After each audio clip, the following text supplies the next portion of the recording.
Do I actually follow the curly girl method, and is it necessary?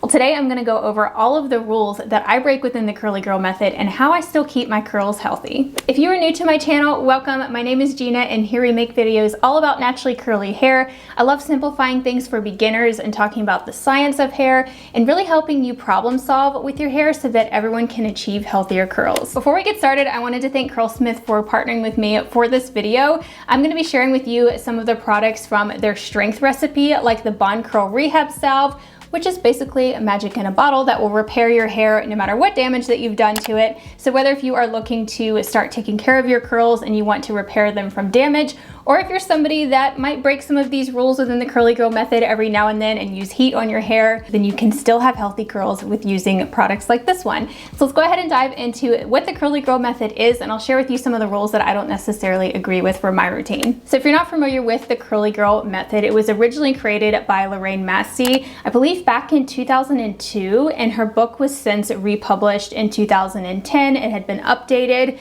and it's funny how even since then there have been so many new discoveries, and there's a lot more focus now on scalp health and bond repair treatments and lots of other things that we have since learned even since 2010. So that was over 12 years ago since that original curly girl handbook was published by Lorraine Massey. So the first rule that I break is the no poo, no shampoo rule within the curly girl method. Like no lather, no traditional shampoos. It specifically says to throw out all of the shampoos that you have and only use shampoos that have no lather, or use a conditioner to wash your hair. It specifically says that sulfate-free cleansers and conditioners won't strip the hair of its natural sebum, keeping the cuticle closed, preventing tangling and matting. And washing with conditioner is another option as well. But most of our shampoos now, especially the sulfate-free ones, are not highly alkaline. Like they're somewhere closer to the acidic range to where they're not completely stripping the hair. There's so many great sulfate-free shampoos that do still lather, but they're not too harsh on the hair. They still combine other ingredients that make them more moisturizing, and they're not going to strip out your hair just because they lather. And in the handbook, it references time and time again to not use a lathering shampoo, but I personally love a lather. I love a good lathering shampoo. I don't really like using low poos that have very little lather unless if I'm just doing a midweek wash. And co-washes do still have some mild surfactants in them that can cleanse. So it is true that a co-wash or maybe some conditioners could have some cleansing properties. But the problem I have with that is most of our products and styling products that we're using contain ingredients that adhere and stick to the hair. So I could only see the no shampoo method working, or the conditioner washing method fully working, if you did not use any styling products, or you used products that were highly water soluble. So ones that just rinse completely out and have nothing that adheres to the hair. But the problem with that is a lot of people can't style their hair with just products that don't provide any sort of coating to the hair. Especially if your hair is damaged, you probably are struggling with frizz. I struggle a lot with frizz, and I don't get good results when I use products that have no polyquats in them. They don't have any type of copolymers that give hold. Of course, silicone is another one that we're going to talk about, but even oils and butters can build up on the hair. So even products that seem like they are water soluble could still have ingredients that don't mix with water and don't just easily rinse off your hair. So unless if you were going to go styler free, or you were going to use super light, mild products that don't have any properties in them that adhere to the hair, I could see that working. But I do think it's very important to be incorporating clarifying shampoos, and even if you don't clarify, at least incorporate a lathering shampoo that does give your hair a deeper cleanse, so that way you can rotate. The other issue that I have with the no poo thing is a lot of people have very oily scalps naturally, even if they don't use sulfate cleansers. Some people have dandruff or seborrheic dermatitis. I don't think I'm saying that right. Seborrheic dermatitis, I think that's how you say it. But anyways, dandruff and those other scalp conditions are related to an excessive buildup of sebum. So your scalp is producing too much of its natural oil. So the last thing you would want to be doing is only shampooing your hair with a conditioner, because then you're not removing that sebum, and then that can make that seborrheic dermatitis worse, and also dandruff worse, and just get an excessive buildup of sebum, which can clog the hair follicles and lead to hair loss, which we all know. We've heard so much about that recently. There's been such an emphasis on scalp health, and I'm all here for it. It's just a balance, like with anything. We don't want to be drying out our hair with very harsh shampoos all the time, then it could just produce more oil. So all of the Curlsmith shampoos contain mild surfactants, and they also have a combination of surfactants. So even Their detox shampoo, which is their clarifying shampoo, has a little bit stronger of a surfactant, but it's also paired with other ingredients that are going to cut down on that harshness. So the next one I'm sure you guys know that I definitely break is not using any brushes or combs on the hair. So it says to throw out all of your brushes and never use a brush again on your curls. I use a brush in just about every styling video. I not only detangle my hair before I shampoo and stuff, but I also use a brush to style my hair. It says that brushes and combs break up the curl clumps, which causes frizz, and to only finger comb when wet with conditioner. So that part I partially agree with, in that combs and brushing your hair can be damaging if your hair is very damaged and fragile. So if you are transitioning from heat and you have very fragile hair that's very high porosity, definitely avoid using styling brushes. Don't have any tension on your hair, but that doesn't mean you can never use a brush. You could still be using a brush to help detangle your hair, but I usually always recommend to use your fingers to detangle, and that's something that I do. So I usually dry detangle my hair with oil before I shampoo my hair, which I'm sure is also a no-no in the Curly Girl method. It does say to only detangle your hair soaking wet with conditioner, which that's a whole nother thing. I mean, I do see the benefits of both, but as I've mentioned before, you need to experiment to see what works for you. I personally do both, but I do use a brush to brush style. So I use it to create curl clumps and ringlets. And I actually find that brushes reduce frizz, because not everybody can just rinse out their conditioner and then just leave their hair as is and scrunch it. Like if you're like me, your hair does not look that great after you just finish rinsing it out. Like there's still frizz, there can be webbing in there, it can be stuck to your scalp. Like I couldn't just apply my gel and then go on with my hair like that. I need to actually sort of manipulate the curls to reduce frizz. So for me, brushing actually helps to smooth frizz. It clumps the frizz into curl clumps because it doesn't naturally clump for me like that. I can't just leave my hair like that, or else it would be way more frizzy. I am gonna do a video soon about how to safely brush style, but one of the biggest things is to make sure your hair has enough slip in it. So with good products, a good gel that has a lot of slip, or styling creams to help condition the hair, and then to also be using a brush that does not give too much tension. Like a boar bristle brush can be pretty damaging on the hair, and I'll talk about that in that brush video. I'm testing out some safer options right now, and then you all have seen me use other brushes that don't give quite as much tension, but can still give you that ribbon-like effect. Now, I definitely do think that brushing has caused damage for me, because as I was fully transitioning my hair the last couple of years, I had a couple inches left of highlights that I was growing out. And during this time, my hair was very fragile. I had a lot of split ends and it was breaking, and I was still using a brush to style, and I'm sure that that could have been damaging. But I'm so glad that I recently have been using the Bond Curl treatment from Curlsmith a lot more. So even with brush styling, I do think that this can help maintain my hair and keep those bonds strong, so that I can still do things like brush styling that might be forbidden within the Curly Girl method because it can cause breakage, but I know that my hair is safe because I do these treatments on a regular basis. And now I hardly have any breakage when I'm brush styling. I have a lot less shedding since using the Bond Curl, and it helps keep my curls very strong. You can still incorporate things like brush styling or other things that might be deemed as very harmful for your curls without getting that breakage. So this helps to not only protect your hair from mechanical damage like brushing, but it can also help with damage from like UV rays from the sun, any type of heat damage that might be occurring from your diffuser or your blow dryer, and still keep your hair strong and healthy. So this is meant to be used as a pre-shampoo treatment. So you apply it to your hair when it's still dirty. I like to use it to actually detangle my hair before shampooing because it is very conditioning. It does have moisturizing ingredients in this, which is a big benefit over other bond treatments that you might have tried. This one tends to be a lot more moisturizing, and it's a much bigger bottle. So this has lasted me a long time. I do these every couple of weeks on my hair, probably about once a month I'll do this. But if you had very dry, damaged hair that did have a lot of heat damage, then you might want to do this more frequently.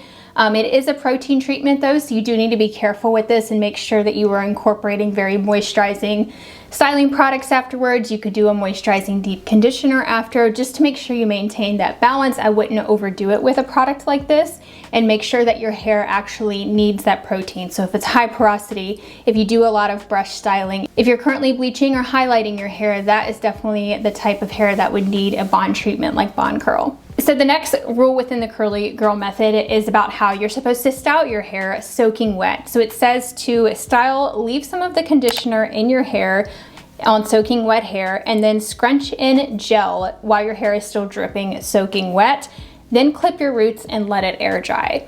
So I'm sure you all know, if you've followed me for a while, I do not like wet styling my hair. I still have my hair wet, but it's more of a damp wet. My roots are usually towel dried, but the links of my hair are wet. I don't like to apply my stylers in the shower with soaking wet hair dripping. For me, it's not only messy and a pain that way, but it also just takes so long to dry, and I don't like my results as much. So I know that wet styling is meant to give you more curl clumps. You definitely get those juicier curl clumps when you wet style. That's why a lot of people with wavy hair or looser curls like to wet style, and I totally get that. But you have to be scrunching out some of that excess water with a towel or a t-shirt before you diffuse. Like, you can't just go around all day with soaking wet hair. It would be so damaging on the hair. I've talked about this in the recent video that I did comparing air drying to diffusing, and how air drying can actually be more damaging to your hair than using heat with a diffuser if your hair takes a long time to dry. So you have to check out that video to see what I mean,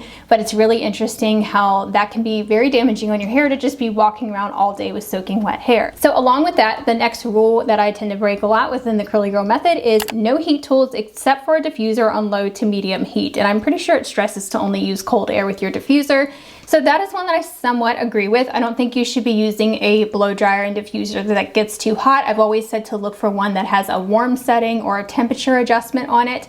But I don't agree with the fact that you have to diffuse your hair with cold air or just warm air. Like, I don't have time for that. That would take forever. I don't know anybody that wants to just sit around and diffuse their hair for 2 hours on cold air. So that one I don't completely agree with, and I think you can also use diffusing techniques like hovering while using a higher heat and not get heat damage. If your hair is protected, you could use a heat protectant. There are ways to safely diffuse your hair. I mean, I've been diffusing my hair all year since I got my last haircut, and I don't have any split ends. And I do check, like, I look at my hair closely when it doesn't have product. I don't have any split ends, and it's been probably 6 months since I had a haircut. So the next rule within the curly girl method is a long list of ingredients that you should avoid in your products. The biggest one being silicones, also waxes and styling creams. I found this very odd that it says to avoid styling creams. I don't know what that's about. It also says alcohol, but it doesn't clarify the types of alcohols, and I've talked about this before in my videos. There are moisturizing alcohols and drying alcohols. Denatured alcohol is the specific type that is drying, and that's the one that you want to try and avoid in your products, but I do still use that some. It just depends on what it is. Sometimes the products have moisturizing ingredients combined with it, so the alcohol is not necessarily drying, but for the most part, I don't recommend them being in your gel. When it comes to waxes, that's not something that I really look for too much. I mean, I have noticed more buildup with certain products that I have tried before that have waxes in them, but I don't know if it was from that or from the polyquats. So the other forbidden ingredient in the Curly Girl Handbook is silicones. And I've actually been experimenting a little bit more with silicones. I know that might sound like a surprise. I've preached about it in the past about how you shouldn't be using silicones because they can build up and block moisture from getting in the hair. But being a person that really likes hair science, I of course have to research this more. I always want to understand the why, and that's what I want to help share with you guys, is the why, so you can actually decide if that's what's right for your hair or not, instead of me just telling you what you should do. So in my research, and there's been a lot more newer research about this recently, so that's why I think we've kind of evolved a little bit. And from what that I've read recently is that sulfate-free shampoos are actually able to remove silicones, because before we were always told that if you're going to go sulfate-free, you have to also go silicone-free, because that cannot remove silicones and then you'll just get buildup. Because it is true that silicones do adhere to the hair. That's what they're meant to do, is coat the hair, help reduce frizz. They sort of act like a water barrier to help prevent your hair from frizzing up in humidity. But do they truly block out all moisture, and can they be removed? Well, apparently they can be removed with a lot of our sulfate-free cleansers. So cocamidopropyl betaine, I hope I'm saying that one right. It's a very common detergent that's in a lot of low poos and more gentle sulfate-free shampoos. It's in a lot of Curlsmith shampoos. This one can remove silicones from what I've read in research. I would love to hear your thoughts if you think something different, but from what I've read, it can remove silicones, and it's also used a lot of times in combination with other surfactant ingredients to help make the shampoo more mild and not as damaging to the hair. So the Curlsmith Detox Shampoo is Curlsmith's clarifying shampoo that I love. I actually used it today in my hair. it contains this cocamidopropyl betaine. It also contains sodium methyl cocoyl taurate, which is another ingredient that can remove silicones, even the non-water soluble kind. So there you have it. I would love to hear your thoughts if you think that sulfate-free shampoos do a good job at removing silicones. So my thought is that I think that it makes sense to start off your hair if you are transitioning, you know, completely going sulfate free and silicone free to try and get your curls up to their full potential. Because when I was still using silicones, my hair was very weighed down. Like, it basically looked wavy. I barely had any curls. I'll insert some pictures here. I thought my curl pattern was more of like a wavy pattern. I didn't even know that I could get these ringlets, but I was also coloring my hair. A lot of times that can stretch out your curls. And I also wasn't incorporating clarifying, and I wasn't styling the right way. So it's just a combination of things. So I don't know for sure that it was fully from silicones, but I probably definitely had some silicone buildup then. But now that my hair has gotten healthier, it is very moisturized. I don't have to worry about it as much, and it's not as finicky. It's not going to hurt to have that in a styling product here or there because I clarify all the time, and even my mild shampoos apparently do remove the silicones. So final thoughts, I do think that the Curly Girl method has a lot of great baseline rules to it and a lot of good techniques and a lot of good practices that are awesome at recovering your hair from damage. If you're somebody that wants to start wearing your hair curly now and you have severe damage to your hair, I could totally see these very gentle practices being great at recovering your hair, but I don't necessarily think that it's something that everyone should stick to a T all the time for their hair. You can definitely have more fun with your hair and play around with it a lot more and experiment with more products and techniques. So one thing that I just wanted to mention is I appreciate what Lorraine Massey developed so much. If it wasn't for her, who knows what we would even have when it comes to taking care of your curls. I'm completely on board with the goal of the Curly Girl method, and that is to embrace your natural hair texture, how it grows out of your head, how to better take care of your curls so that way you can have healthy curls. So for that, I'm truly thankful for her creating that routine, and it's the basis of so many hair care brands and products and techniques that we know and love today. And it's okay to adjust things for your own hair type. I hope that you guys do that with my videos here. I don't necessarily want you to take everything that I say and follow it word for word. I try and share with you why I'm doing the things that I'm doing with my hair. That way you can figure out if it's best for your hair type or not. So there's a lot more advances now with curly hair products, lots of great curly hair products out on the market that still allow you to do these things to your hair and still recover from that damage and still keep healthy, strong hair. So if you're interested in checking out the Curlsmith strength recipe, I will link that for you down below. And I will also link you to a video here on the screen where you can see more about Bond Curl. I show you how to use it in that video, and I also compare it to another bonding treatment side by side. So check out that side by side comparison linked here on the screen, and I will talk to you over there.